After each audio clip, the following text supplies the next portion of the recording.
So hello, what's up mga ka-lifestyle, magandang araw sa ating at welcome back ulit sa ating channel Barbie Lifestyle. For today's video, meron akong i-share sa inyo na isang pangyayari na talaga namang ewan ko kung maiinis ka o magagalit o matutuwa.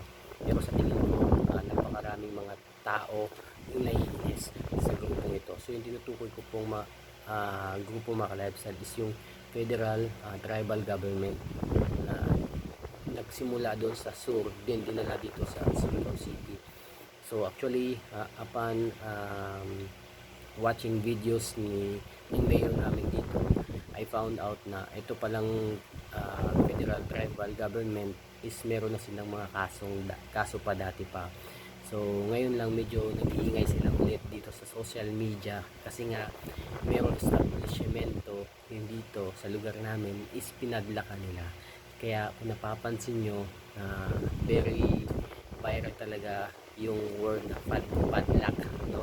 Sa lahat ng social media, na sa TikTok na po, sa Facebook, ewan ko if napapanood mo itong video na ito mga lifestyle, try nyo na lang research kasi medyo nabubulabog talaga yung Mindanao. Akalain nyo ba naman gumagawa sila ng sarili nilang batas, no? One time, there was a one time na nagdaan sila sa checkpoint, pinara sila ng mga pulis kasi meron silang mga deadly weapon na dala, like for example yung mga itak. That's why nakipaglaban talaga sila. I mean, hindi naman sila nakipaglaban na patayan, nakipaglaban sila ng paniniwala.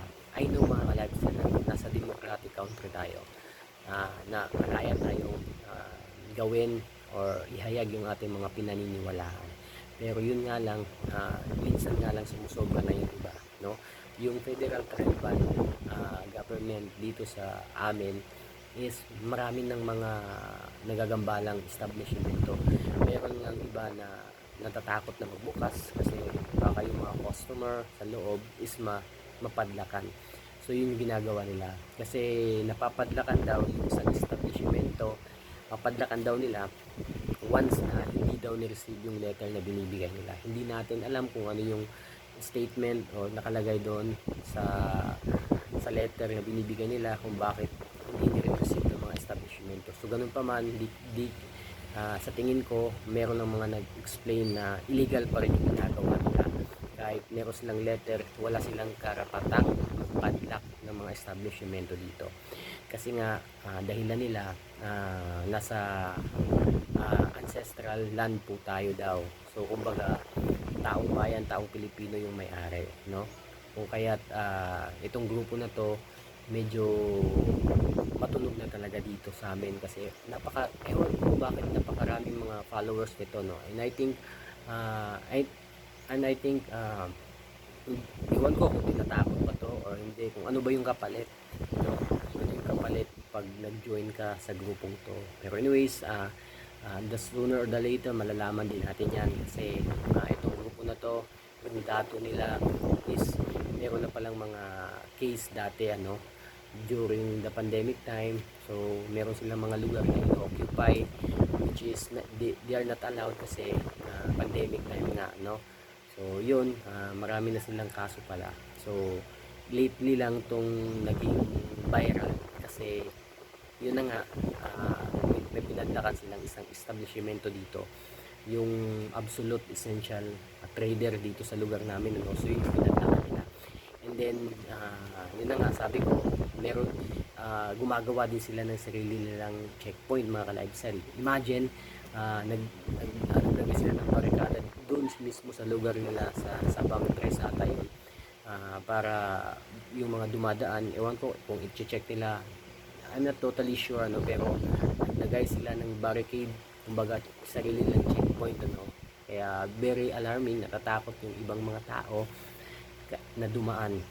Ewan ko, I'm not totally sure, pero napanood ko lang sa mga videos, na then may nag-report, pinuntahan kagad yung barricade ng SWAT mismo yung pumunta and then tinanggal. So hindi ko alam kung ano yung pinag-usapan nila, pero in that way medyo natatakot na rin yung ibang tao dito kasi especially pag-alagala ka. Imagine itong mga federal tribal na to is merong mga itak na naka ano lagay dito sa gilid nila. Very ano talaga, hindi natin alam yung mga nasa isip nila. Pero I hope na sa mga nanonood ng video na to, mag-ingat-ingat na lang po tayo if naka-encounter tayo ng ganitong klaseng mga tribe na talaga namang parang masasabi kong may sayad na ata kasi gumagawa sila ng sarili nilang batas, mga ka-lifestyle. Then meron din ako napanood na isang video mula sa kanila na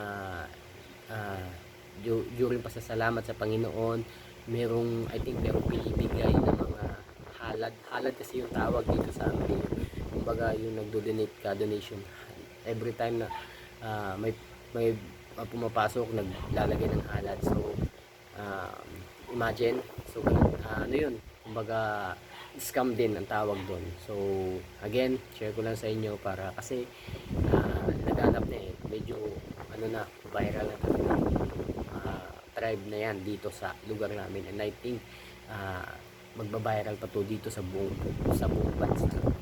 Share ko lang sa inyo para at least kahit paano meron kayong idea if napadaan yung ganong klase mga video sa inyo, ano. So ayun, again, yung nagpapanggap na dato, then yung babae Dato Adlawon, yes, Dato Adlawon, and then basta search nyo lang, lalabas po yan kasi very famous and very popular na po yan dahil nga sa mga kabalbalang ginagawa nila dito sa Surigao City, ano. So yung iba talaga, promise, yung iba talaga natatakot na, yung mga may malalaking establishment, imagine mga ka-lifestyle, meron silang sinabihan na isa pang establishmento, once na hindi ni-receive yung letter na binibigyan nila, susunod dun sa absolute. So yun yung very alarming talaga.